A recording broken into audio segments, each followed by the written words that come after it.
로마서 12장 3절부터 8절까지 제가 읽습니다.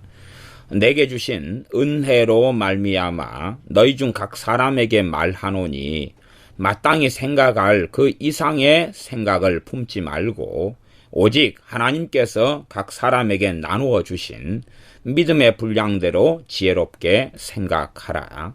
우리가 한 몸에 많은 지체를 가졌으나 모든 지체가 같은 직분을 가진 것이 아니니 이와 같이 우리 많은 사람이 그리스도 안에서 한 몸이 되어 서로 지체가 되었느니라. 우리에게 주신 은혜대로 받은 은사가 각각 다르니 혹 애언이면 믿음의 분수대로, 혹 섬기는 일이면 섬기는 일로, 혹 가르치는 자면 가르치는 일로, 혹 권위하는 자면 권위하는 일로, 구제하는 자는 성실함으로, 다스리는 자는 부지런함으로, 긍휼을 베푸는 자는 즐거움으로 할 것이니라. 아멘. 예수님 믿는 사람들이 어떻게 살아야 하느냐 하는 것을 다루고 있는 말씀이 로마서 12장의 말씀이다 그랬습니다. 물론 12장도 그렇고 13장도 그렇고 13장, 14장 계속 이어지는 말씀들이 어떻게 예수님을 믿는 사람들이 이제는 옛 생활, 이 세대, 이 세상 사람들의 삶이 아니라 하나님 나라의 백성으로서 하나님 나라에서 우리 주 예수님을 왕으로 섬기는 삶을 살아야 하는지, 왕의 법도가 무엇인지, 이 하나님 나라의 법이 무엇인지, 그 속에서 살아가는 하나님 나라의 백성인 우리의 삶이 무엇인지를 이야기하고 있는 것입니다.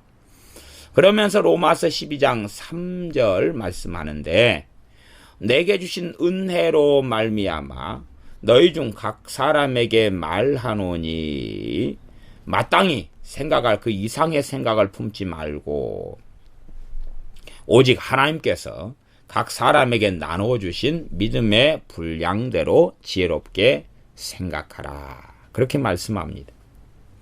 로마 12장 3절은 영적인 원리입니다. 영적인 원리.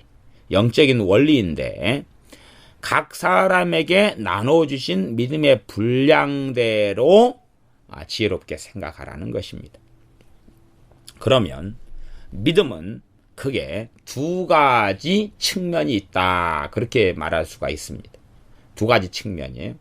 하나의 측면은 로마서 12장 3절이 말씀한 대로 하나님께서 각 사람에게 나눠주신 믿음이 있다는 것이. 하나님께서 각 사람에게 나눠주신 믿음이 있다. 이게 첫 번째 측면이에요.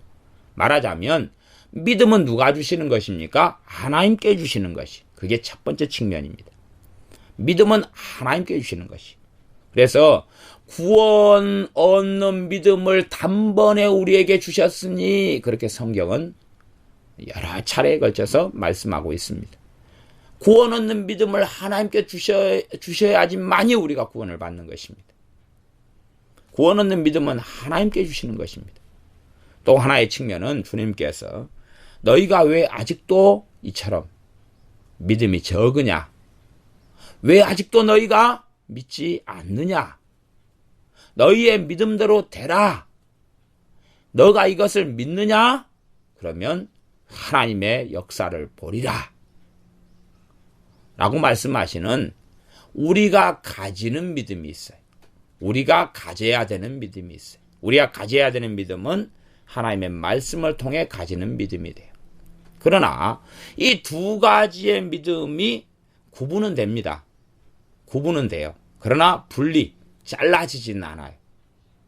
완전히 칼로 도려내지지가 않는다. 그 말. 이 두 개가 어떻게 상호 복합성 속에서 하나 되어서 어떻게 역사하느냐 하는 것은 신비의 부분입니다. 신비의 부분이에요. 로마서 12장 3절에는 각 사람에게 나눠주신 믿음의 분량이 있다고 말씀합니다. 우리는 끊임없이 하나님의 말씀을 통하여 믿음이 성장하고 자라가야 됩니다. 믿음에 성장하고 자라가야 돼요. 믿음에는 이 두 가지 측면이 있어요. 물론 어떤 사람이 자신의 믿음이 약한 이유를 하나님이 약한 믿음을 주었기 때문이다라고 생각한다면 정말로 성경을 잘 이해하지 못하는 소치가 되죠. 자신이 믿음이 성장해가고 자라가면 하나님은 그에 맞는 믿음의 분량을 주신단 말이에요. 그러지요? 내가 몸이 계속 커가면 내가 부모의 양육 밑에 있는 자녀라고 가정하면 내가 몸이 커가면 부모는 때에 맞게 철에 맞게 몸의 사이즈에 맞게 큰 옷을 사줄 거 아니에요. 그치요? 나 내 몸이 커가지 않고 어린 상태 그대로 남으면 과거 입었던 옷을 그대로 입어야 되겠지요. 사이즈, 과거 사이즈에 머무니까. 이 두 가지 측면이 함께 계속 있는 것이. 내가 어린아이 상태에 계속 머물면 부모가 용돈이라 해서 어린아이 상태에 계속 머물고 있는데 큰 돈을 맡겨줄 일은 없는 것이. 내가 어른이 되고 철이 들어가고 예수님을 닮아가고 성숙해 간다면 하나님께서는 그 믿음의 분량을 주시며 그의 믿음의 분량에 맞게 일을 맡겨주시는 것이다 하는 사실입니다. 그래서 이 믿음의 분량은 이제 하나님의 측면에서 이야기합니다. 각 사람에게 나눠주신 믿음의 분량. 그러니 어떤 사람의 믿음이 좋다 그래도 그 좋은 것에 대하여 자랑할 수 없다 그 말이에요. 그런데 이제 또 제가 지금 두 가지 측면을 이야기했고 그 다음에 또 믿음에서 또 두 가지 측면이 있어요. 물론 이 두 개는 다 나눠지지 않습니다. 지금 여 관점에서 로마서 12장 3절의 관점에서 좀 더 3절 그 다음에 4절 5절 6절 7절 8절 8절은 각 사람에게 나누신 직분에 대한 이야기를 하고 있죠. 그 관점에서 봐서 이야기한다면 이제 두 가지 믿음이 있을 수 있다고 이야기할 수 있어요. 하나는 우리가 주님의 말씀을 통해서 자라나가야 되는 믿음 그 측면, 또 하나는 받게 되는 믿음. 받게 되는 믿음에도 구원 얻는 믿음이 있다 그랬죠? 지금 그거 말고 지금 이 로마 12장 4절부터는 직분을 이야기하는 믿음을 이야기해요. 직분을 이야기하면서 6절은 뭐라고 이야기하냐면 우리에게 주신 은혜대로 받은 은사가 다르다. 그렇게 이야기해요. 그러면 봐보세요. 자, 제가 예를 들어서 병 고치는 은사를 받았다. 그러면 병 고치는 은사를 가지고 행하는 것이 이제 병 고치는 일을 하겠죠. 그럼 병 고치는 직분을 행한다 이렇게 말할 수가 있어요. 내가 병을 고치는 은사를 받았다. 그러면 그 은사와 함께 병을 고치는 믿음이 함께 와요. 그렇다 그 말이에요. 물론 그 믿음에도 하나님 말씀을 통해서 믿음이 성장하고 자라가는 요소들이 함께 항상 섞여갑니다.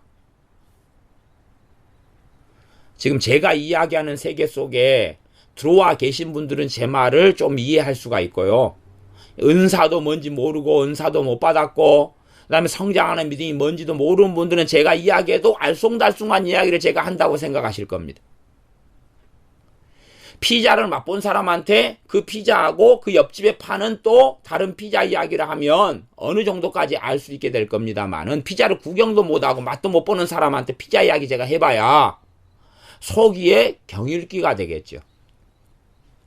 제가 이제 1살짜리 어린애한테 피자 이야기를 해봐야 속이에 경일기가 될 겁니다. 그래서 이 부분을 제가 설명해도 못 알아듣는 분들은 또 너무 복잡하다 거꾸로 생각하는 분들도 많으실 거예요. 그까지는 제가 어떻게 해드릴 수가 없습니다.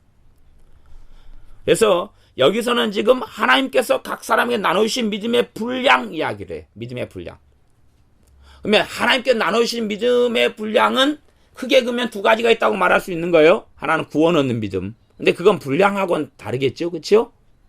분량하고 다르고 구원 얻는 믿음이라는 건 하나밖에 없을 거 아니에요. 얼마나 강하냐 약하냐는 또 다른 측면이지만 그건 각 개인의 문제라고 칠 수 있어요. 그 다음에 이제 믿음의 분량. 은사를 나눠줬는데 은사의 기름 부음이 첫째는 틀리죠. 틀려요. 그 다음에 분량이다 말할 때에 내가 무엇을 받았느냐는 것이. 내가 이쪽을 받았는데 저쪽을 탐하거나 원하면 곤란한 일이 된다 그 말이에요. 또한 내 것을 가지고 딴 사람 것을 판단하고 자로 재도 안 된다 그런 이야기예요. 로마 12장 3절은 영적인 원리입니다. 원리고 4절부터는 그걸 이해하기 쉽게 하는 것 중에서 가장 중요한 이야기를 가지고 영적 원리인 3절의 말씀을 설명해 준 것이기도 해요. 그래서 우리 각자의 사람들은 우리의 믿음의 분량에 따라서 지혜롭게 생각을 해야 된다, 그 말입니다. 우리가 생각하는 걸 컨트롤해야 돼. 내가 무엇을 생각하는 걸 컨트롤해야 돼. 생각을 한 다음에 뭐가 나옵니까? 말이 나오고 판단이 나오는 거지요. 내가 무엇을 생각하는가를 주의해야 됩니다. 하나님은 내 생각을 보시기 때문에 그렇습니다. 생각을 통해 얼마든지 죄를 지을 수 있고 생각을 통해 얼마든지 어리석어지는 인생의 삶의 길을 걸어갈 수 있습니다. 생각이 많은 사람들 치고 성령 충만한 사람은 없습니다. 생각이 많은 사람 치고 주님과 동행하는 사람은 없습니다. 왜요? 주님과 동행하는 사람은 생각이 많지 않습니다. 성령 충만한 사람은 생각이 많지 않습니다. 거꾸로 생각이 잡다하게 많은 사람들은 마귀가 충만합니다. 성령 충만한 사람은 생각이 많지 않아요. 성령이 역사하실 때만 생각합니다. 성령이 역사를 안 하시면 생각을 안 해요. 하지만 어리석은 사람들은 성령 역사 안 하셔도 홀로 생각하며 홀로 어리석은 세계 속에 들어가 버립니다. 그래서 믿음의 분량대로 지혜롭게 생각하라고 말씀합니다. 믿음의 분량대로 지혜롭게 생각하라. 예를 들어 내가 초등학교 1학년이에요. 내가 초등학교 1학년이에요. 그러면 대학교 1학년 형아가 대학생의 삶을 이야기를 해요. 내 식으로 내가 알아묻겠지만 형의 삶을 내가 대학교 1학년의 삶을 들은 다음에 내 식으로 마음대로 판단하고 생각하는 것이 잘못될 때는 너무 많다는 것입니다. 나는 이제 8살짜리가 대학교 1학년 20살짜리의 대학 생활을 초등학교 생활도 제대로 모르는 판국에 대학교 생활을 어떻게 이해하고 알 수 있겠느냐 하는 것입니다. 내 수준에서만 받아들이고 이해하고 선을 넘어가는 것을 경계하고 멈춰야 하는 것이 지혜로운 사람입니다. 어린아이 신자가 성령 충만을 받았어요. 그렇게 생각하니까 다 아는 걸로 생각해요. 성령 충만 받으니까 나는 모든 것이 되어져 버린 줄로 생각해요. 기쁨이 충만하고 평안이 충만하니까 나는 이제 다 알았어, 섰어. 살아계신 하나님의 역사가 생생하게 느껴지니까 다 된 줄로 생각한다면 얼마나 오만방자하며 얼마나 무지한 이야기인지 신앙생활 한 5년 정도 더 해보면 아는 것이에요. 그러나 그렇게 성령 충만을 받아가지고 생각하면서 그 성령 충만이 신속하게 없어져 가는 것이, 그 은혜가 신속히 소멸돼 가는 것이, 그런 사람들이 얼마나 많습니까? 왜? 교만하기 때문에, 어리석기 때문에 그러는 것입니다. 그래서 각 사람이 너희 중 각 사람에게 말하노니 마땅히 생각할 그 이상의 생각을 품지 말아라. 마땅히 생각할 그 이상의 생각을 품지 말아라. 오직 하나님께서 각 사람에게 나눠주신 믿음의 분량대로 지혜롭게 생각하라. 믿음의 분량, 그럴 때 그 분량이란 말은 헬라어로 메트로 그런 단어입니다. 메트로. 그냥 분량 그런 말이에요. 그냥 양 그렇게 말하면 돼. 양. 또 치수의 척도 이런 걸 이야기하는 한도, 믿음의 한도 그러기도 해요. 한도. 이 메트로한 단어 안에는 양, 한도, 척도 뭐 그런 여러 가지 의미를 가지고 있어요. 믿음의 한도, 믿음의 양에 따라서 딱 그것만 하라 그 말이에요. 그것만 하라.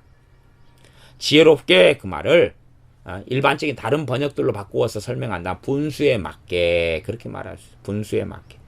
우리말 성경 같은 경우도 분수에 맞게 그렇게 되어져 있고 다른 번역 성경을 또 그런 번역을 같이 찾아가고 있습니다. 그래서 지혜롭게 분수에 맞게 생각해라. 에? 내가 우리 집이 가정 형편이 안 좋고 가난해요. 응? 가난해. 근데 가난해서 이제 예를 들어 운동화를 가난해도 5만 원짜리를 부모님이 형편이 어려운데도 사주셨어요. 그런데 친구 운동화를 보니까 20만 원짜리예요. 우리 집 형편에도 겨우 어려운데 부모님이 정말로 자식 사랑해서 5만 원짜리 운동화를 사줬어요. 근데 친구 20만 원짜리 운동화를 보니까 분수에 안 맞는 생각이 드는 거예요. 엄마, 내 친구는 20만 원인데 내 운동화는 너무 싸구려야. 그것은 그 자식은 정말로 어리석은 자식이 되는 것입니다. 분수에 안 맞다 그 말이죠. 분수에 맞게 살아야 되는 것이. 내가 가진 경제의 분수에 맞게 쓰는 거고. 카드도 돈도 없는데 카드를 계속 빚내가지고 쓰는 게 아니라 그 말이에요. 분수에 맞게 살아야죠. 신앙생활도 분수에 맞는 신앙생활인 거예요. 내 주제, 내 신앙에 따른 맞는 신앙생활인 거예요. 그래서 우리나라 조상들도 그랬잖아요. 에? 뱁새가 황새 따라가려면 가랑이가 찢어진다 그랬어요. 분수에 안 맞는 신앙생활을 하려고 그러면 이건 정상적이지가 않게 되는 것이. 땡볕에 너무 더운 여름날에 겨울옷을 입고 산다면 안 맞는 거죠. 그게 땀띠 나고 얼마나 고통스럽겠어요. 그것처럼 분수에 안 맞는 신앙생활은 정말로 문제가 되는 것입니다. 구체적으로는 4절부터 우리가 가장 중요한 예를 가지고 이 로마서 12장 3절에 믿음의 분량에 대한 이야기를 들어볼 수가 있습니다. 로마서 12장 4절 우리가 한 몸에 많은 지체를 가졌으나 모든 지체가 같은 직분을 가진 것이 아니니 이와 같이 우리 많은 사람이 그리스도 안에서 한 몸이 되어 서로 지체가 되었느니라. 이제 우리가 한 몸에 많은 지체를 가졌으니 그 말이 이제 우리 몸을 가지고 지금 설명하고 있는 것입니다. 우리 몸이 하나잖아요. 한 몸에 지체가 많다 그 말이에요. 그러나 모든 지체 같은 직분, 여기서는 직분이라는 단어보다는 기능이라는 단어로 하는 게 좀 더 나을 겁니다. 이해하기 쉽게. 우리 모든 지체가 같은 기능을 가진 것이 아니다 그 말이에요. 같은 기능을 가진 것이 아니다. 우리가 이 몸에 팔이 있고 다리가 있고 손이 있고 심장이 있고 위장이 있는데 이것이 같은 일을 하지 않잖아요. 그치요? 다른 일을 하지요. 기능이나 일 그렇게 이해하면 맞습니다. 우리 몸을 가지고 이제 비유를 해준 겁니다. 알아먹기 쉽게. 그런 것처럼 5절 이와 같이 이것처럼 우리의 몸이 그런 것처럼 우리 많은 사람이 그리스도 안에서 한 몸이 되어가지고 예수님 안에서 딱 하나가 되어버렸다면 예수님 안에서 많은 사람들이 쫙 하나가 돼가지고 그래가지고 서로 지체가 되어버렸다는 것입니다. 예수님이 머리고 예수님 안에 딱 들어오니까 예수님 머리가 되시고 그 다음 거기에서 누구는 팔이 되고 누구는 다리가 되고 누구는 심장이 되고 누구는 위장이 되고 누구는 콩팥이 되고 누구는 간이 되고 누구는 허파가 되고 누구는 코가 되고 입이 되고 눈이 되고 코가 되고 발가락이 되고 손가락이 되면서 손톱이 되고 그러면서 딱 한 몸이 됐다 그 말입니다. 그러니까 이제 내가 무슨 지체가 되었느냐가 이제 그것이 다를 거 아니에요. 그렇죠? 지체가 서로 다르다 그 말이 다르다. 이렇게 다르게 됐다 그런 말이.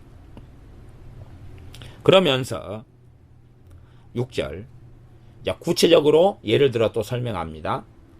우리에게 주신 은혜대로 받은 은사가 각각 다르니 예를 들어 설명했지만 몇 개만 가지고 설명하는 거지 이 모든 직분, 모든 은사, 모든 은혜를 설명하는 게 아닙니다.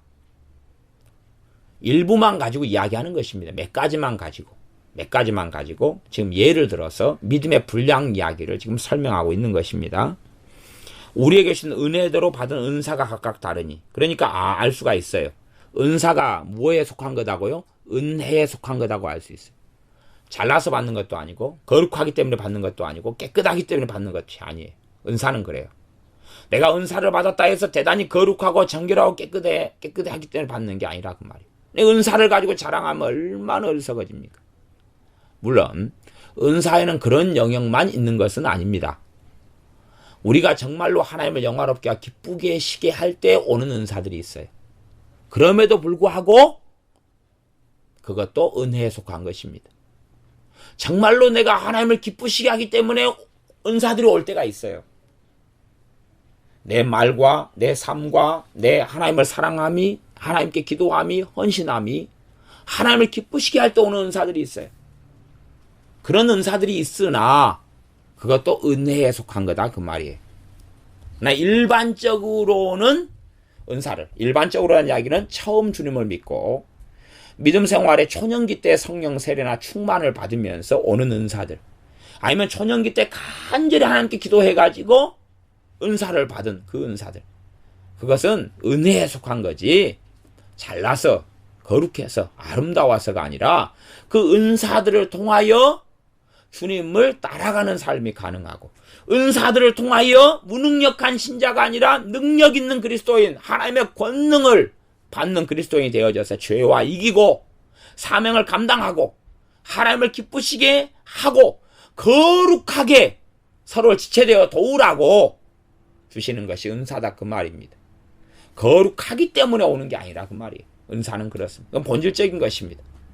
또한 나아가서 어떠한 은사들은 어떤 사람 믿음의 수준이 됐을 때, 감당할 수 있을 때 주시는 은사들도 있는 것이 사실입니다. 그래서 은사에 대해서는 몇 가지 측면들이 사실은 있어요. 그러나 가장 기초와 기본은 은사를 내가 받았다 그래서 내가 거룩한 것도 아니고 내가 하나님 앞에서 온전케 된 것도 아니라는 사실입니다. 누군가에게 성령의 은사가 나타나기 때문에 그의 삶이 하나님께 바른 증거가 되는 것이 결코 아니다 하는 사실입니다. 우리가 알고 있는 사사 중에 삼손 사사, 이분 같은 경우는 성령의 놀라운 권능이 임하여 있는데, 그래서 사사로서 이스라엘 백성을 이끌어 갔는데 그는 창녀천에 수시로 드나들었어요. 그래도 그에게는 뭐가 있었어요? 계속하여 기름 부으심이, 놀라운 권능이 있었어요. 언제까지요?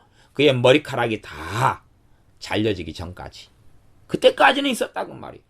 이쪽 창녀촌에 저쪽 창녀촌에 전전했어요. 그게 사사 삼손의 삶이었어요. 그렇기 때문에 우리도 마찬가지입니다. 성령의 은사는 우리가 죄 속에 있어도 계속하여 나타나는 게 가능합니다. 물론 어떤 이에게는 그 은사가 소멸되는 것처럼 보여져 버릴 수도 있어요. 정말로요. 그런 부분까지 설명하기에는 꽤 먼 길을 가야 되기 때문에 생략합니다. 그래서 12장 6절, 우리에게 주신 은혜대로 받은 은사가 각각 다르다.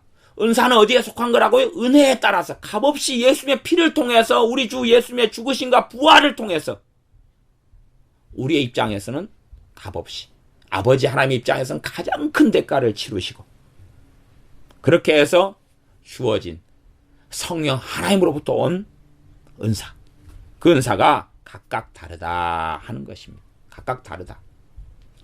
지체에 따라, 사람에 따라 다르다.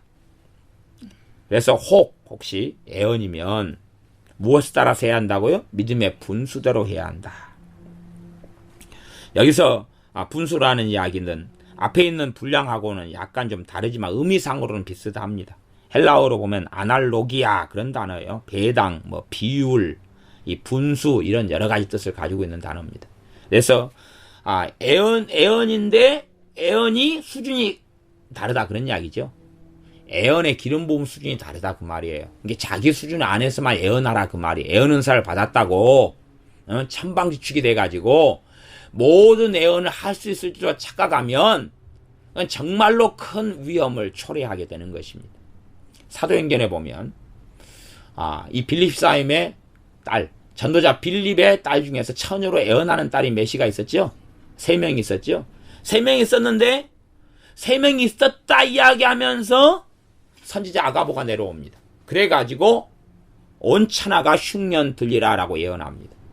왜 처녀 딸 3명은 애언의 은사를 받았는데도 그들을 통해서는 하나님 말씀하지 않고 누가 말해요? 선지자 아가보가 내려와요.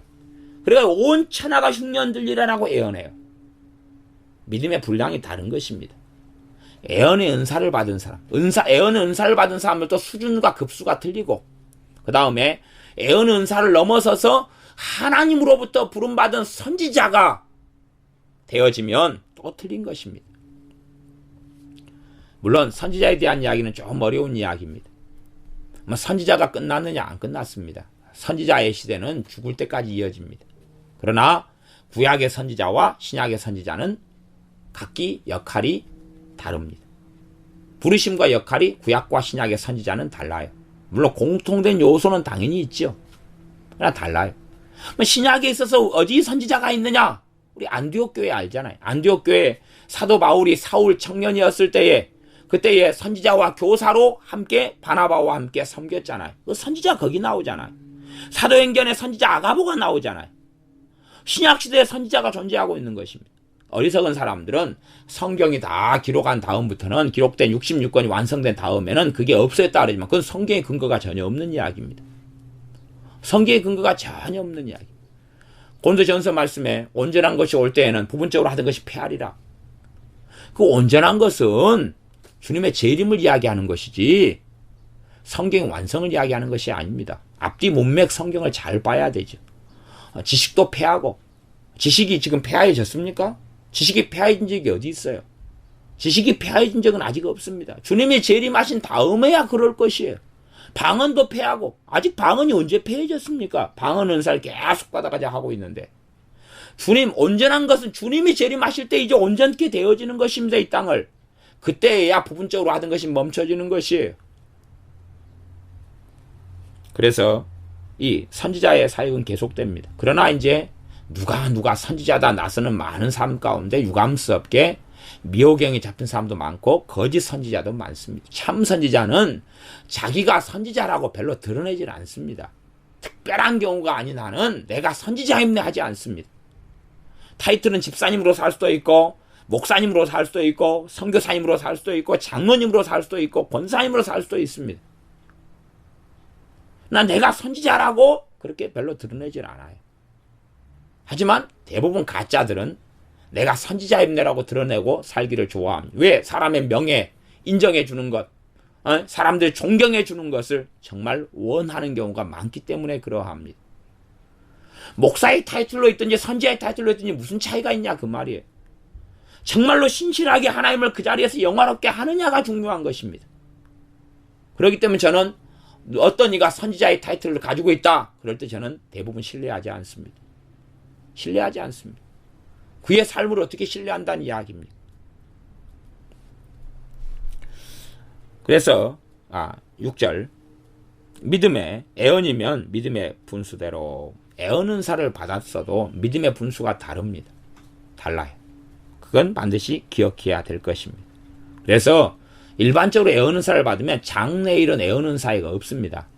장래일 정도 이야기하려면 선지자의 부르심 정도 받아야 됩니다. 선지자의 부르심 받으려면 애언의 은사를 받아가지고 그 다음에 하나님께서 그 사람을 애언자로 공개적으로 많이 사용하시는 경우 선을 넘어서야지 일반적으로 선지자의 부르심 속에 들어가게 됩니다.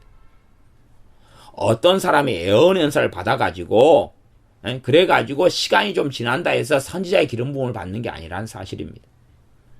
애언의 은사를 받아도 믿음의 분수가 다르다. 그건 기본적으로 그까지만 설명하고 지나가겠습니다. 7절 혹 섬기는 일이면 섬기는 일로. 섬기는 일이면 섬기는 일을 내가 한 사람은 섬기는 일이에요. 섬기는 일을 하는 사람은 섬기는 일은 돕는 일이죠. 돕는 일, 섬기는 일이 남의 발을 씻어주고 섬기는 은사를 복지하는 사람이 안 받으면 참 괴롭습니다. 복지는 뭐냐 그러면 이 치매 환자들을 돌보는 것이거나 장애 우들을 돌보는 분들이거나 그러죠. 아니면 교회 일반 교회로 이야기한다면 이제 안내위원 그죠? 봉사하는 분들 또 식당 봉사해주고 막 이런 분들이 섬기는 은사가 없이 그 일을 장기간으로 하는 것은 참 어려워요. 그러나 거꾸로 은사가 주어지는 원리가 또한 그 가운데 하나가 있어요. 무슨 말이냐 그러면 내가 섬기는 은사가 와야지 내가 장기간 수월하고 편하게 성령의 은사와 능력을 통해 섬길 수가 있어요. 그러면 섬기라는 부르심은 섬기는 은사 받은 사람이 하는 거예요? 아니면 모든 신자가 하는 거예요? 모든 신자가 하는 거죠. 모든 그리스도인이 하는 것이 섬기는 것이에요. 그러면 이제 단기적으로는 모든 그리스도인이 섬길 수 있어요. 그러나 중장기적으로 섬기는 것은 정말 고통의 여정이 될 수 있어요. 그럼에도 자원함으로 그 섬김의 자리에 들어가는 사람에게 기름 부으심의 은사를 주시는 것입니다. 그래서 제가 앞에 서두에서 성령의 은사는 정말로 다양한 방식과 방법 속에서 주어진다 그랬어요. 어떤 한 가지 특성과 원리를 따라 주어지지는 않는다 그랬어요. 어떨 때는 하나님이 기쁘시게 할 때 성령의 은사가 오고, 어떨 때는 그냥 기도만 막 간절히 구했는데 은사가 오고, 어떨 때는 구하지 않았는데도 성령 세례를 받으면서 은사가 오고, 어떨 때는 갑자기 잠자면서도 성령의 은사가 올 수 있어요. 그러나 정말로 내 삶의 자리에서 주님을 사랑하기 때문에 헌신하며 나를 드리는 자리에서 또한 성령 은사가 가장 많이 오기도 합니다. 그렇기 때문에 성령 은사는 믿음의 여정에 따라서 더 풍성해지고 훨씬 더 많아져야 돼요. 훨씬 더 풍성해지고 많아져야 돼요. 한 가지 은사, 두 가지 은사, 세 가지 은사, 다섯 가지 은사로 멈춰버리는 게 아니에요. 그러나 직분, 부르심이 있기 때문에 주는 항상 있다 그 말이에요. 주가 있고 부수적인 게 있어요. 주가 있고 부수적인 게 있어요. 제가 아는 목수 일을 하시는 어떤 분은 용접기도 가지고 다니셔요. 목수 일을 하다 보니까 용접할 일들이 있거든요. 그 다음에 커트기를 가지고 다녀요. 커트기로는 주로 이런 철근 같은 걸 자릅니다.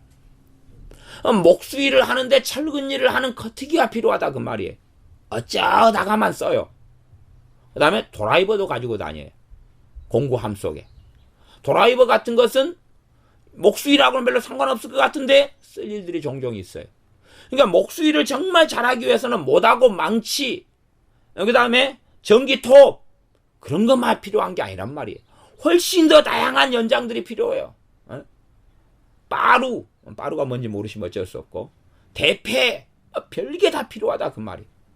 마찬가지로 내가 내 사명과 직분을 감당하기 위해서는 정말로 많은 다양한 은사들이 필요해요. 그러나 목수 입장에서 재고 필요한 건 뭐겠어요? 망치겠죠? 하지만 망치만 가지고는 유능한 목수가 못 돼요. 더 다양한 것들이 많이 있어야 돼요. 요즘에는 이제 못하고 망치만으로 다 되는 건 아니고, 요즘 목수는 훨씬 더 많은 장비들이 필요합니다. 하지만 한 가지 직분을 감당할 때 주된 게 있죠. 주된 게 있고, 나머지 더 많이 있어야지만이 그걸 풍성하게 감당할 수가 있는 것이. 그래서 어리석은 사람들은 한 가지 은사 그렇게 생각하는데 절대 그렇지가 않아요.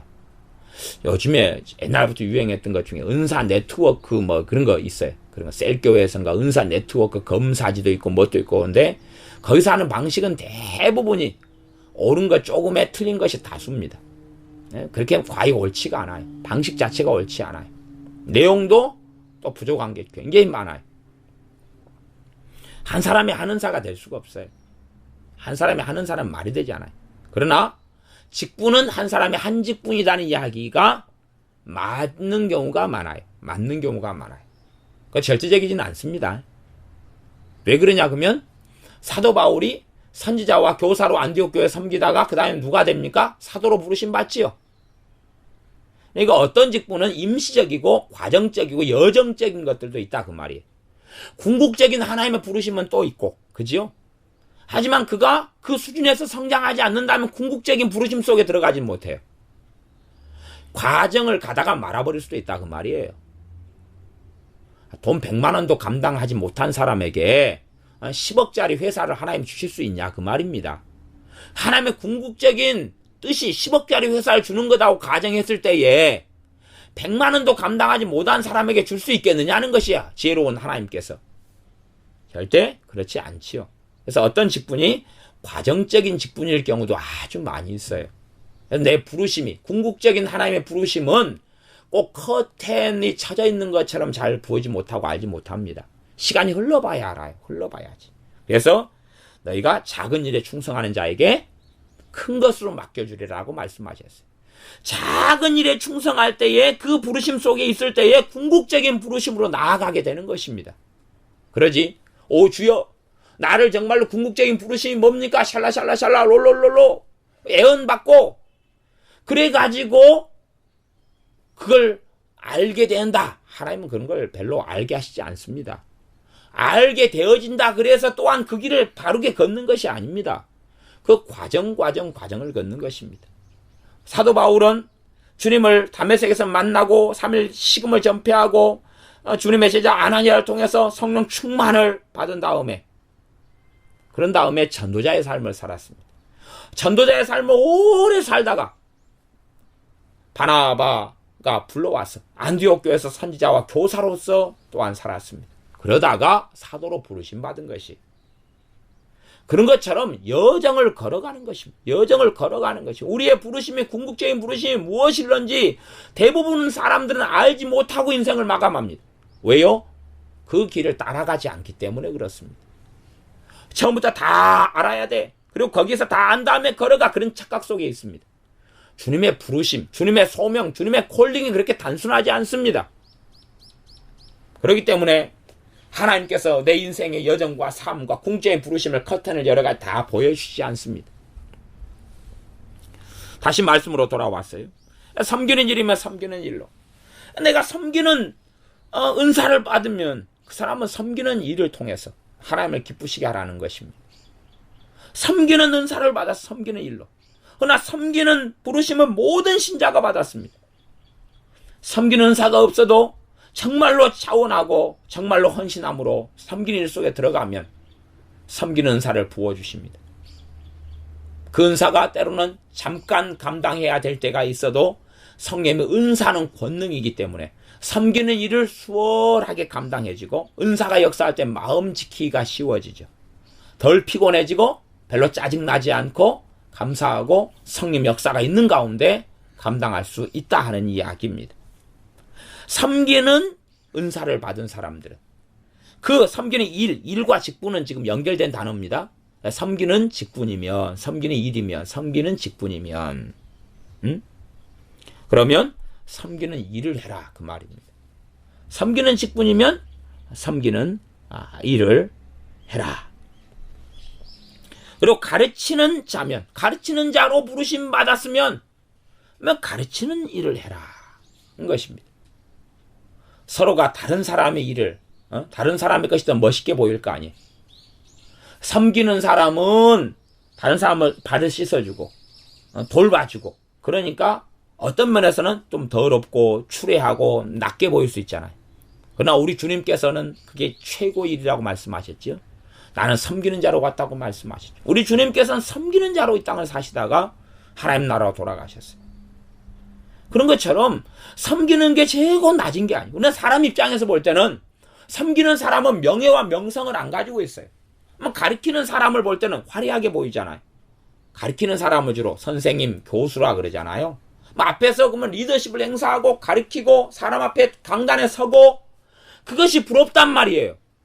하지만 내가 그 자리로 들어가 버리면 어리석은 것이 되고 맙니다. 물론 내가 과정 속에 있어서 섬기는 여정 속에 부르시는 경우도 있어요.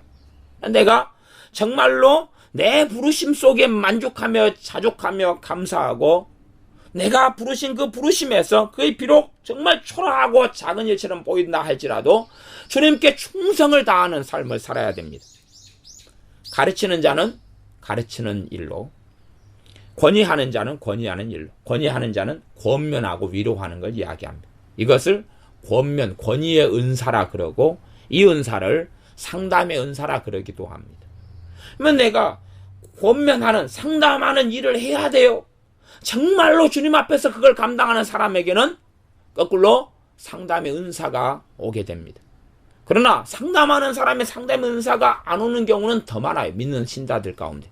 그 사람들은 자기 지혜와 세상 지혜와 이 세대를 본받아서 거기서 오는 프로이드, 융, 이런 사람들로부터 오는 그러한 세상 지혜를 배워가지고 행하는 사람들에게는 이 권위의 은사, 상담의 은사를 주실 수가 없는 거죠. 그러나 세상의 지혜를 배우지 말란 이야기가 아니라 그걸 배움에도 불구하고 그걸 내려놓고 정말 주님의 지혜로 행하고자 하는 사람들에게 이 권위의 은사를 주시는 것이. 그래서 권위하는, 권면하고 위로하고 상담하는, 카운셀링하는 그러한 일을 감당하게 하시는 것입니다. 구제하는 자는 성실함으로. 왜 구제는 구제 은사가 있어요. 구제 은사. 구제 은사. 구제는 가난한 사람들, 없는 사람들을 도와주는 걸 구제라 그러지요. 이게 섬기는 것하고 이게 좀 구분이 되어집니다. 가령 내가 큰 교회에서 주차위원을 한다. 그러면 주차를 여기저기 하라 그러면 그건 구제가 아니지요. 그러죠? 그다음 내가 설거지로서 내가 봉사한다, 섬긴다. 그러면 그건 구제가 아니죠. 그러니까 구제하고 섬기는 것은 다른 일이다 그 말이에요. 다른 일이. 내가 예배당에 전등을 다 간다. 그럼 이게 섬기는 거거든요. 그러나 구제가 아니죠. 그러죠. 구제하는 것은 없는 사람, 어려운 사람을 도와주는 거예요.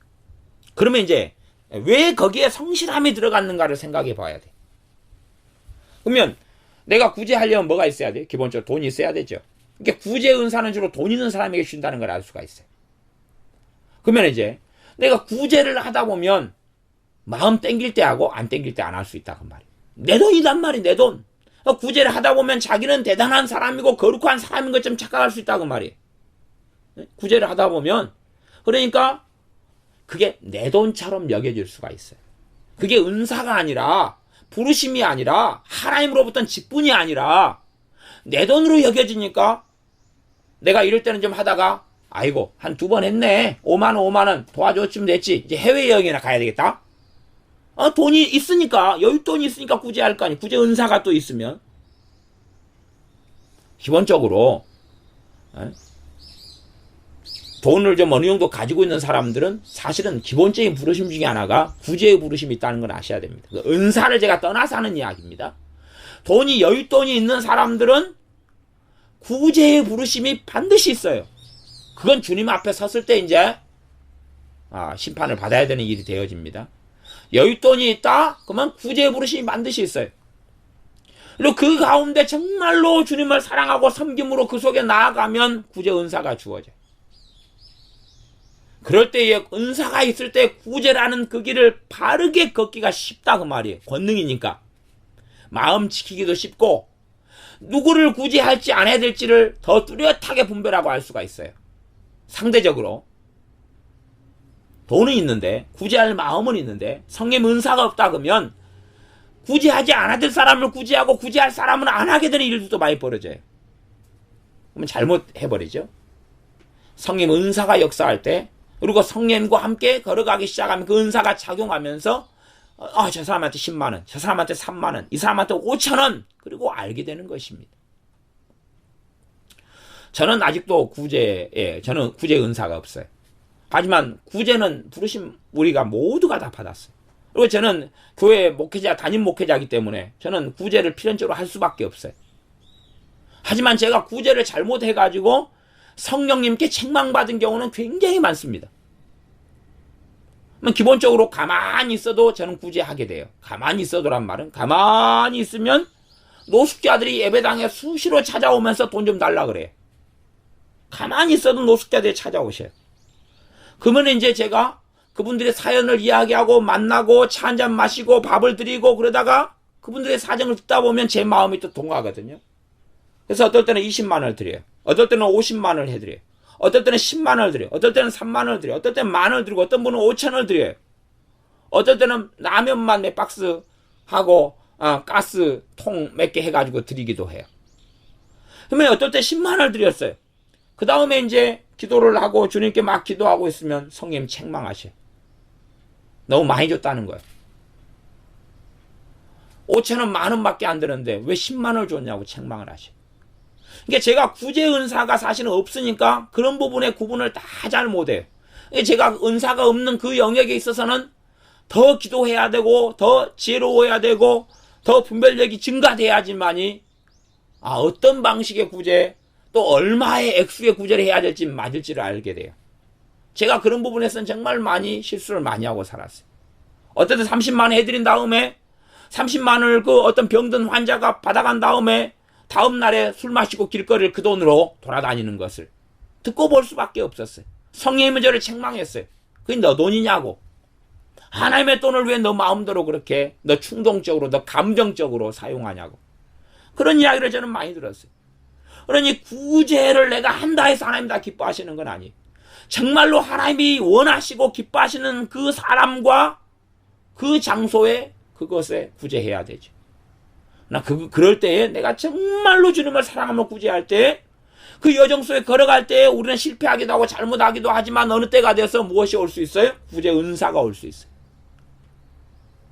구제 은사가 없는 사람은 자기의 주된 부르심이 또 그게 아니니까 그러겠죠. 부수적으로는 우리가 다 구제 은사가 또 올 수도 있어요. 근데 저는 아직까지 구제 은사는 못 받았어요. 그러니까 저는 아직까지 그 부분에 있어서는 조심스럽게 징검다리를 걷는 것처럼 저는 걸을 수밖에 없는 입장이 됩니다. 근데 구제 은사를 가진 사람은 구제해요. 구제 은사를 가진 사람은 돈도 함께 막 쉽게 들어오거든. 경제적으로 여유가 있게 돼요. 하나님이 지키시고 보호하시거든. 가난뱅이한테 구제하라 그러면 자기도 목구멍이 포도청인데 어떻게 구제하겠어요. 그래서 하나님께서는 구제 은사를 주는 사람에게는 돈 버는 것도 함께 주셔요. 하나님은 주로 그렇게 하십니다.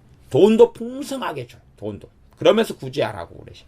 그러니까 이제 하나님의 것을 가지고 사실은 하는 것인데 하다 보면 자기는 충분히 했다고 생각하고 자기는 자기 것으로 한 것처럼 교만해지고 어리석어질 수 있어요. 그래서 성실하지 않을 수 있다고 말. 50만 원 했어요. 그 다음에 내가 300만 원 남아요. 이제 내 쓸 거 쓰지 뭐. 그래서 350만 원 여윳돈이 남았어요. 물론 내 연금 들 거 넣고 보험 넣을 거 넣고 생활할 거 생활하고 저축할 거 좀 하는 것도 나쁘진 않아요. 근데 350만 원 이달에 여윳돈이 있어요. 50만 원 쓴 다음에 300만 원 있어요. 골프 치러 가버려요. 골프 치지 말란 이야기는 아닙니다. 그러나 그 부분에서 성실하지 못하다는 이야기. 주님께서 치러 가라고 쓰면 골프 치러 가야 되죠. 그러나 50만 원을 썼으니까 나는 충분하다고 생각하는데 나머지 300에 대해서는 어떻게 할 거냐 그 말이에요. 성실함이 필요하다 하면 성실함이. 주님의 것을 가지고 주님 앞에서 행하는 것이니까 성실함이 필요하다. 다스리는 자는 부지런함으로.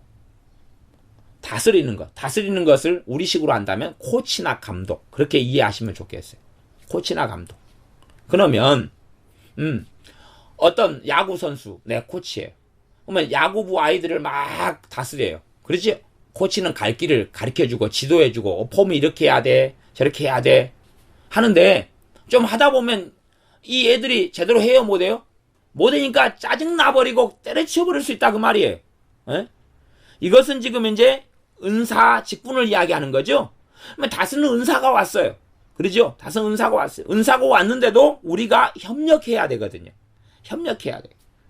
그런데 거기에 내가 좀 계속 코치를 해줬는데, 내가 감독을 해주고, 내가 조언을 해주고, 이렇게 해라 그렇게 했는데 안 따르는 경우도 많잖아요. 안 하는 경우도 많잖아요. 그죠? 그런 부분에 내가 모사가 되어주고 지혜가 되었는데 안 할 수 있잖아요. 그러니까 나도 그냥 때려치워버릴 수 있다 그 말이에요. 그런데 부지런해야 된다고 이야기하는 거예요. 한두 번 하다가 말아버리지 말고 꾸준히 부지런하게 해라.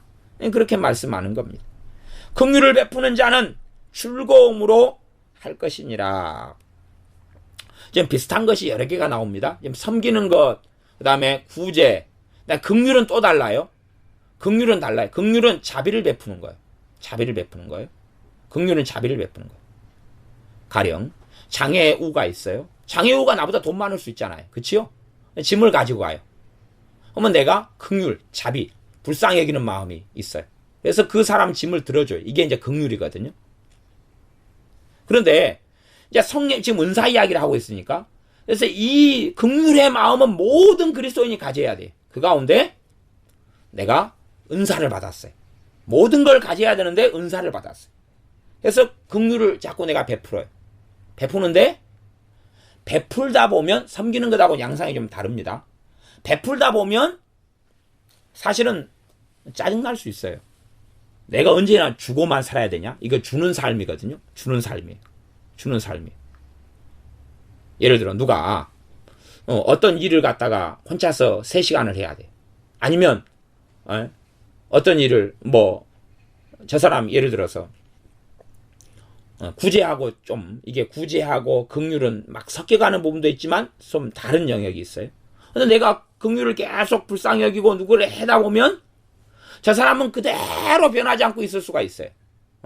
그러면 내가 즐거움으로, 기쁨으로 안 하고 짜증, 신경질, 원망, 성질, 분노로 할 수 있다 그 말이에요.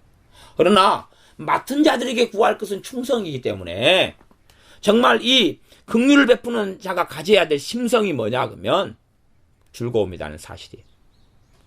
이 구제하는 자가 가져야 될 심성이 뭐냐? 성실함이라는 거예요. 권위하는 자에게 요구하는 게 뭐냐? 권위하는 일을 요구하신다는 사실이에요. 다스리는 자에게는 부지런함을 요구하신다는 사실이에요. 애언하는 자에게는 믿음의 분수를 요구한다는 사실이에요. 애언하는 사람은 자기가 거룩한 선지자가 된 것처럼 착각해요. 애언 은사를 가졌으면 나는 모든 걸 안다라고 착각해요. 애언 은사를 가졌으면 자기는 기고만장해지고 대단한 어떤 거룩한 종이 된 거라고 생각해요. 안 그렇다는 이야기예요. 네 주제를 알아라. 그것이 믿음의 분수라 하는 이야기입니다. 그래서 우리의 삶 속에 하나님께서는 믿음의 분량에 따라서 은사를 주셔요. 하나님께 나누신 믿음의 분량 자체가 은사가 되기도 해요. 그 기름 부으심이 어떨 때는 약하고 시간이 지나면서 강해질 수도 있어요. 더 약해질 수도 있고요. 그것에 따라서 우리가 행하고 행동해야 되죠. 또한 다르게는 우리가 말씀을 통하여 믿음 가운데 자라가서 우리의 믿음의 분량을 또한 성장시켜야 될 다른 이면의 말씀들은 있어요. 근데 이 부분에서는 기본적으로 하나님께서 나누신 믿음의 분량이라는 게 있다는 기본을 생각하고 이 수준에 맞춰서 분수에 맞게 생각하고 분수에 맞게 이제 실제로 행하고 살고 섬기고 그 가운데 믿는 사람들은 지체가 되었다.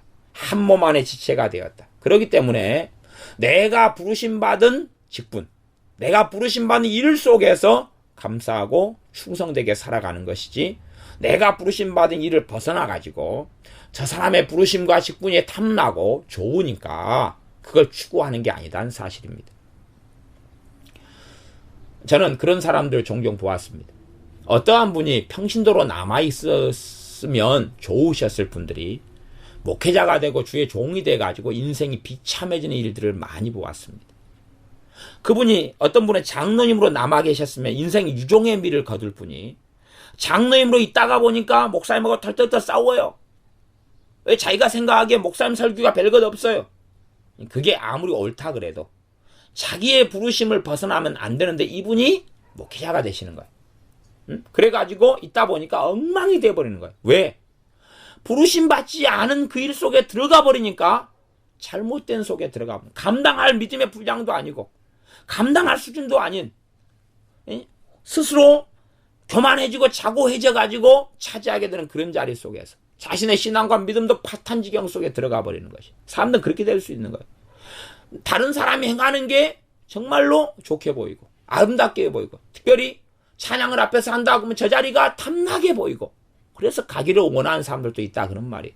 앞에 강단에서 설교하는 것이 부럽고 탐나기 때문에 존경받는 그 위치가 좋기 때문에 자기의 자리를 벗어나서 그리 갈 수 있는데 그것은 어리석어지는 일입니다.